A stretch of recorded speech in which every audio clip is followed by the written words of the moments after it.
David Wade Correctional Center. My name is Pete Freeman. I am going to be acting chair today. To my left is Mr. Ledoux.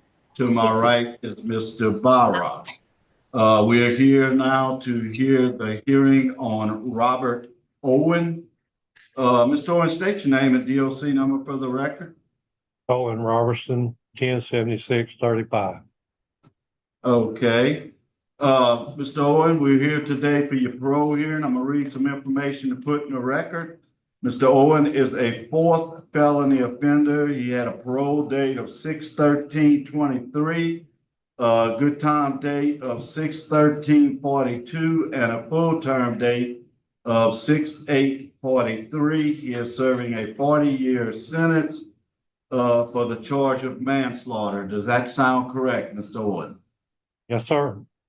Okay. All right. Mr. Owens, today we will have speaking on your behalf Mr. Andrew Hunley from the Louisiana Parole Project and Miss Connie Fitzgerald, your sister. We will get to them at the proper time.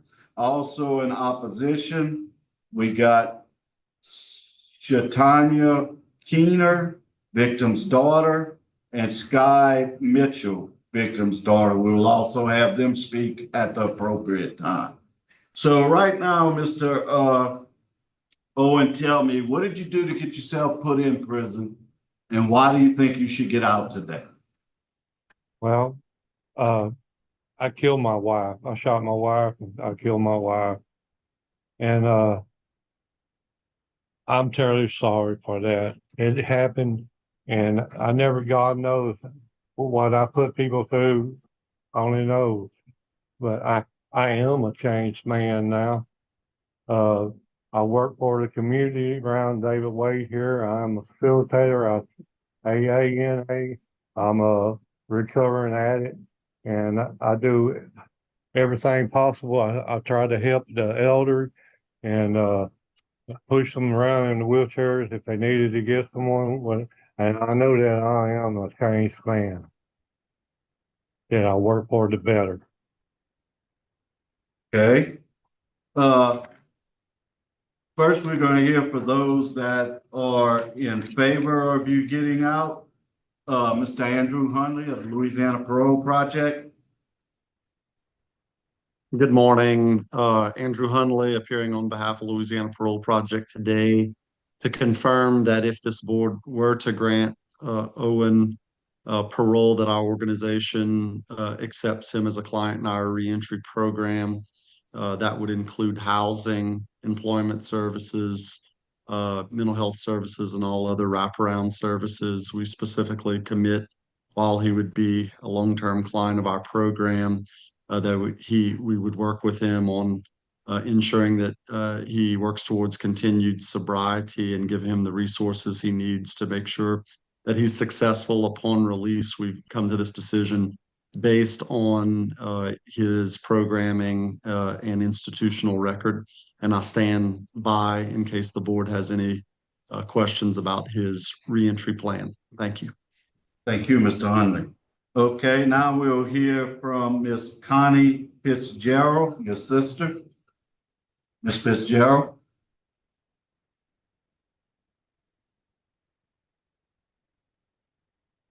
Is Miss Jeff? Yes, I'm here. Okay, Mr. Fitzgerald, what you want us to know about your brother? I just wanted to let y'all know that Owen has made a great change from 23 years ago. He has done classes.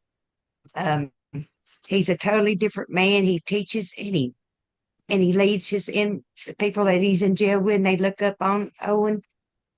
I know I visited him and talked to him. He's a totally different man than what he was. I'm a little nervous, but Owen has taught programs, and Owen is a changed man. He is totally different than what he was 23 years ago. He's like a totally different man. And he has a place he can come home to. And my mother, thank you.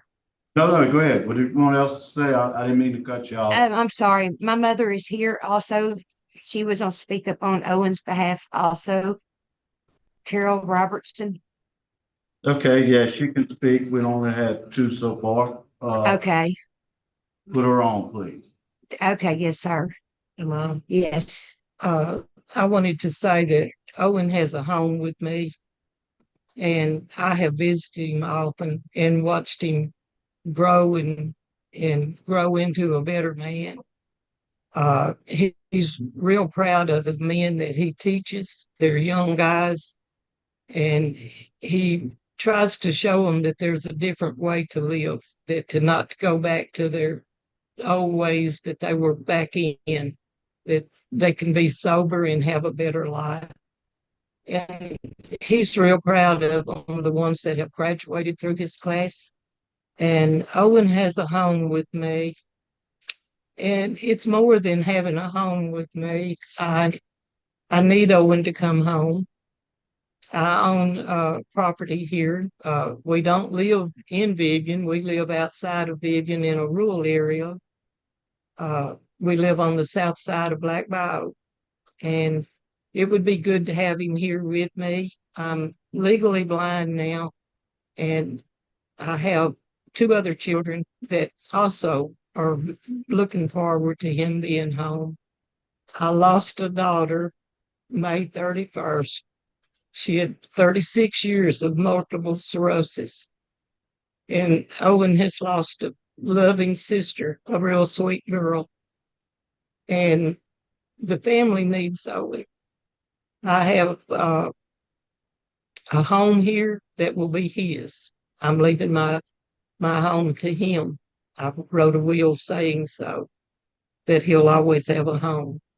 He has a promise of a job through a relative that has an oil company, that he said he would put Owen to work, that Owen could work for him anytime. He'd make a way for him. So we're looking forward to Owen being able to come home and be a productive citizen. And I know he will be. Okay, thank you, ma'am. All right, now we're gonna go. Thank you. Those two are opposed. Miss Chata Kener. Hmm. Kener, I'm here. okay, tell us what you want us to know. I just have some questions that I'd like to have answered, if that's okay, from him. You can't question him. You can only talk to the board. I ask us questions. I'm sorry. Okay, so Mama's been gone for 23 years. Why is he just now admitting what he's done? Why didn't he do that a long time ago?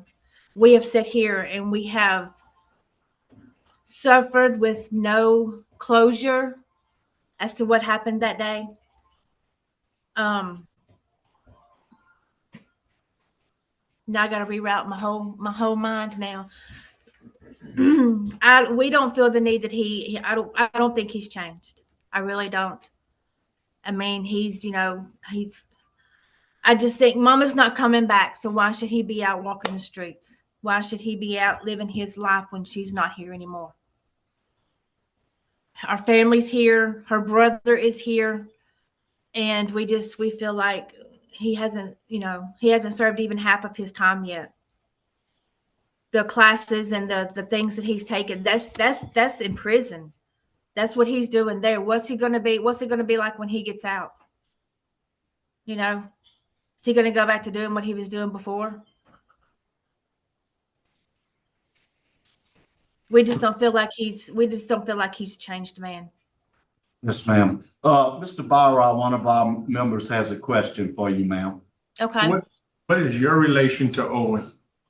Owen was married to my mother. Are you stepfather? Yes. Thank you. Okay. Once again, thank you. Yes, sir. Okay, and Miss Sky Mitchell.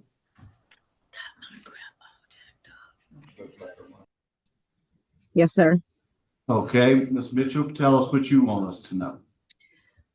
So I was a kid.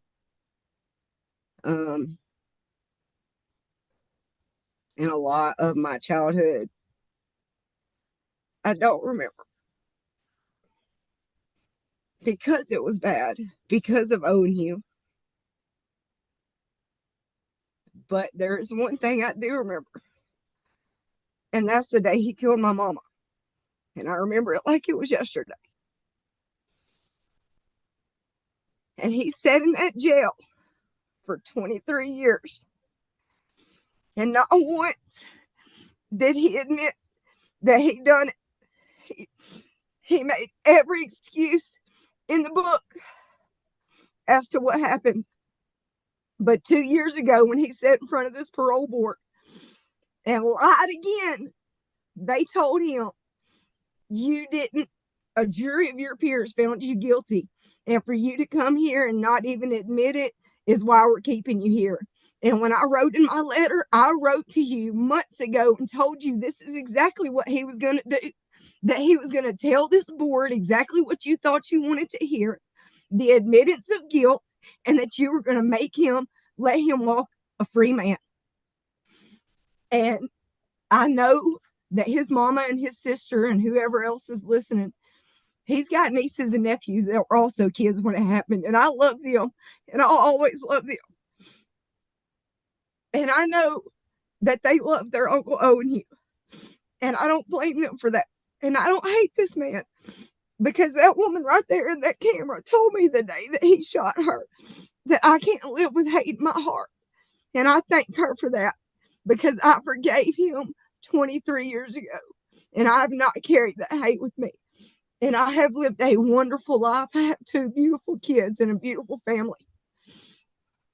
And the way that I look at that is a blessing, because we lived a terrible life with that man. Things that we couldn't even speak about during the trial because they had nothing to do with the murder. But the day it happened, we got taken out of that life.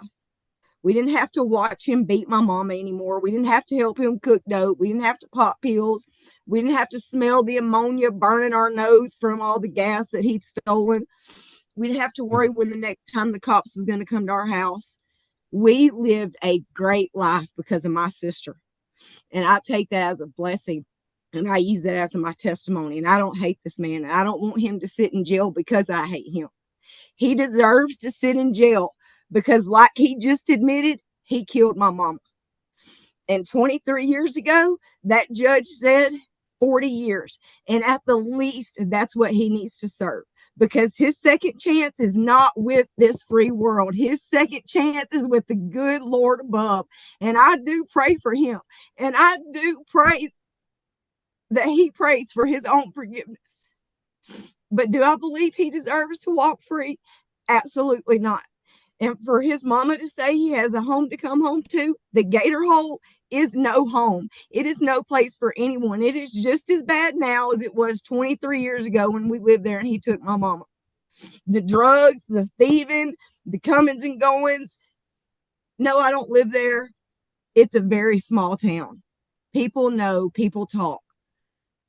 There's a lot of that community that never wants to see Owen come back and walk those streets. And while I feel for his mama, because I know she didn't pull the trigger either, she's got 2 other kids that can help her. She's got grandkids, grown grandkids that can help her. She doesn't need him walking the streets to help her. So no, I don't feel like he needs to be released. Thank you, Ms. Mitchell. We appreciate you coming on today. Okay, your case has been assigned to Ms. Ledoux, so she will lead you in the questioning. Ms. Ledoux. Mr. Robertson, what was the most impactful program that you've taken since you've been incarcerated? Took anger management, victim awareness, living in violence, re-entry. I've been in the helpers group. I'm an AANA 12-step program facilitator. I've been Those pretty are much, very programs. What did you learn from victim awareness? I learned that I know that the victim they suffer. I really do. I've suffered. It ain't a day that goes by that I don't go think about what happened. And it breaks my heart knowing that that I can only imagine what they went through, you know. I'm a recovery. It's hard for me to say that wasn't there, but I know that they suffered, that they went through, and I feel their pain. I understand their pain. So when did you finally accept responsibility for your crime? I realized that it would be best for me to. I know that I lied. I was scared of the way I was treated when I was arrested. I lied. Then I lied to cover up a lie. Then I knew that once I went to trial, when I got on the stand, to tell the truth. And that's what I did. And I was found guilty of manslaughter. I did kill my wife. I did. And I'm truly sorry for what happened. And God, if I could turn back time, I would. So what were you initially charged with? What were you initially charged with? I was charged with a second-degree murder. Okay, so this is a plea agreement. You pled down. No, Jury found you. Okay. They found me guilty. And they sent it to manslaughter. Okay. I've read your file and I've listened. I don't have any other questions.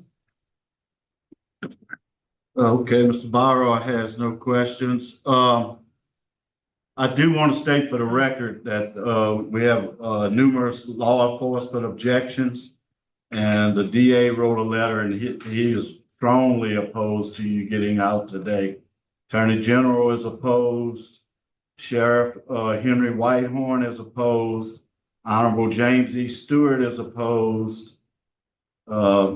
That's the district attorney, and the judge, Leon Emanuel, is opposed. I just wanted to state that for the record. Okay, the panel's ready to vote. Okay, Ms. Ledoux, you'll be voting first. Mr. Robertson, you had a very lengthy criminal history. I'm glad that you're doing things better in prison. I believe in rehabilitation. I believe in making some strides and coming out a better person. Today, though, my vote is going to be to deny based on you've only served very little over half of your sentence. And so with your criminal history and the amount of time served, that's my decision. And I vote to deny, also based on the law enforcement opposition and the victim opposition. My vote is going to be the same due to the supervision history, terrible criminal history, and strong law enforcement objection and victim opposition. Good luck to you. Your parole has been denied.